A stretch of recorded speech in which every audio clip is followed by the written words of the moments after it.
Call කරලා hina වෙන්න යමක් ඉතින් මොන හරි ඉතින් මට ස්පෙෂල් අහු වුණොත් ඔයාලටත් මං කියනවානේ. ඔන්න බලන්න අද මට වෙච්ච වැඩේ. හරිද? වෙච්ච වැඩක් නෑ නෙමෙයි. ඉතින් කරන්න යන දෙයක්. මොකක්ද දන්නවද? ශාලු මේ කතරගම ප්‍රේමා වේදිකා නාට්‍යයේ මේ මේන් කැරක්ටර්. හරිද? ප්‍රේමට ඉන්නේ ශාලු මං හිතන්නේ. හරිද? මං හිතන්නේ මං දන්නේ බලලා නැති නිසා.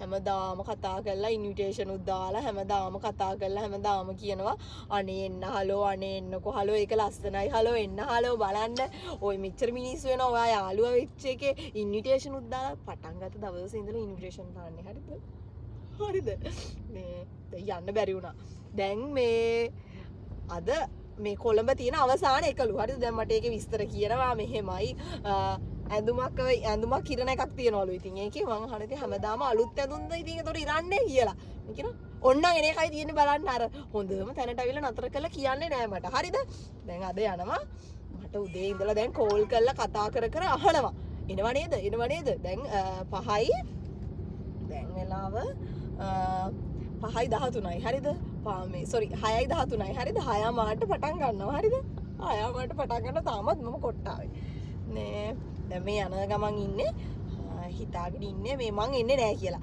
මට 5ට කෝල් කරලා ඇහුවා 5ට මේ 6ට කෝල් කරලා ඇහුවා මේ එනව නේද කියලා. ඒතකොට මම සැලෝන් එකේ බංකෝ මම සැලෝන් එකේ ඉන්නේ. හලෝ මේ සෙනග බලන්නකෝ වීඩියෝ ඔන් කරන්නකෝ කියලා.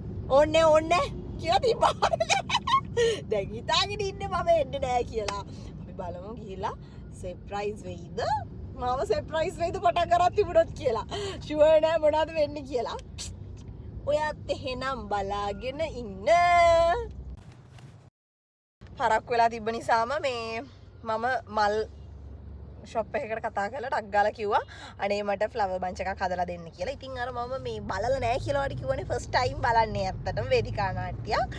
ඉතින් ඒකෙදි මේ ෆස්ට් ටයිම් බලන නිසා අර මං ශාලුගෙන් කොහොමද කලිම බහලා තිබ්බා අර එන අය ඔයාලට කතා කරනවද කොහොමද නේ කියලා. ඉතින් ඉන්විටේෂන් එකකුත් එවලා තිබ්බනේ. ඉතින් මගේ යාළුවෙක්නේ මං කහ පාටින් මල් ගත්තා. යාළුවෙක්ට නිසා. නැත් බලාගෙන ඉන්න එක නිසා දුක හිතනවා කිව්වා ඇඬනවා කිව්වා මේ ඉතින් ඇත්තටම මෙහෙමයි හලෝ කියලා දැන් මට කියනවා හරිද මම ඔයාලට කිව්වා හොඳම කොටස් කියනවා ළඟට අවිලා නතර කරනවා. ඒ කියන්නේ යා බලන්න. බලමු ඇත්තටම මේ මම ඉතින් ඇත්තද ඇත්ත කියනවනේ ඔයාලා දන්නවනේ ඉතින් හරියටම කියනවා. ඉතින් ඒක නිසා බලමු මේ ලස්සනයිද නැද්ද කියලා මේ වීඩියෝ එක බලන්න ඔයාලට චුට්ටක් ඉතින් දාන්න වීඩියෝ එක කරුණික මහත කොතෙක්ද කිව්වොත් ශාලු කියනවා මට මම කවදාවත් මෙතනට එන්නේ නෑලු මේ එදාම තමයිලු ෆස්ට් ටයිම් මෙහෙම වාඩි වුණේ ඔඩියන්ස් එකත් එක්ක. එතකොට මේ දැන් මාව දකීද නැද්ද කියලා මම ගැහි බයේ පිටිපස්සෙන් ඉන්නවා. හැබැයි දන්නේ නෑ යා මම ආවා කියලා. හරිද? මාර බයෙන් ඇත්තටම හිටියේ වැඩක් උන්නේ නෑ ගයිස්. පිටිපස්ස හැරිලා අන්තිම මොහොතේ රබර් රහ දාලා බැලුවා. ඉතින් මාව දැක්කා. ඊට පස්සේ ඉතින් මොනවා කළන්නද? වේදිකා නාට්‍යයක් කියන්නේ මාරම එක්ස්පීරියන්ස් එකක්. ඒක ඇතුලේ ඇත්තටම අපි කතාවක් බලනකොට වඩා වෙනස්. ඒකේ ලයිව් යන්නේ යනට වෙනස් කරන්න බෑ. ඒ කතාව ඇතුලේ ජීවත් වෙනවා වගේ දැනෙනවා. හරියටම කතාව බලන කෙනෙක් නම්. ඉතින් මාරම ලස්සනයි. හොඳටම කට්ටිය හැමෝම රඟපෑවා. ඔයාලත් බලලා නැත්නම් මං වගේ ඒ එක්ස්පීරියන්ස් එක අනිවාර්යෙන් දවසක ගන්න. ඔන්න විදිහට මම චූටි ගිෆ්ට් එකකුත් අරගෙන කියන්නේ මල් බන්ච් එකකුත් අරගෙන ශාලුට විශ් කරලා ආවේ ස්ටේජ් එකෙන් ඔන්න විදිහට. ඉතින් මට හම්බ වෙච්ච මගේ ජීවිතේ හොඳ යාළුවෙක් ශාලු කියන්නේ. ඉතින් ඔයාට ඒක කැතනහ ලස්සනට එයා ඩ්‍රාමා එකේ ඇක්ට් කරනවා. තවත් හොඳට ඇක්ට් කරන්න ශක්තිය, ධෛර්යය, වාසනාව සහ එයා හිතන පතන හැමදේම ඉෂ්ට වෙන්න කියලා එක සිතින් ප්‍රාර්ථනා කරනවා. ශාලු බාල්දියක් වෙනවා. බාල්දි පෙරලනවා මෙයා බොරු කියලා ෂෝයි බලන්න ඇවිල්ලා මාව සර්ප්‍රයිස් වුණානේ. උඩක් ඇත්තම ඔය හිතාගන්න බැරුණේ.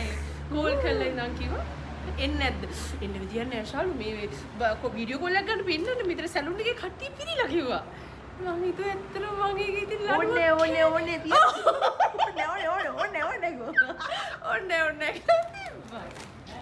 ඇවිල්ලා ඉතින් බලන්න. Thank you. ආදරේ.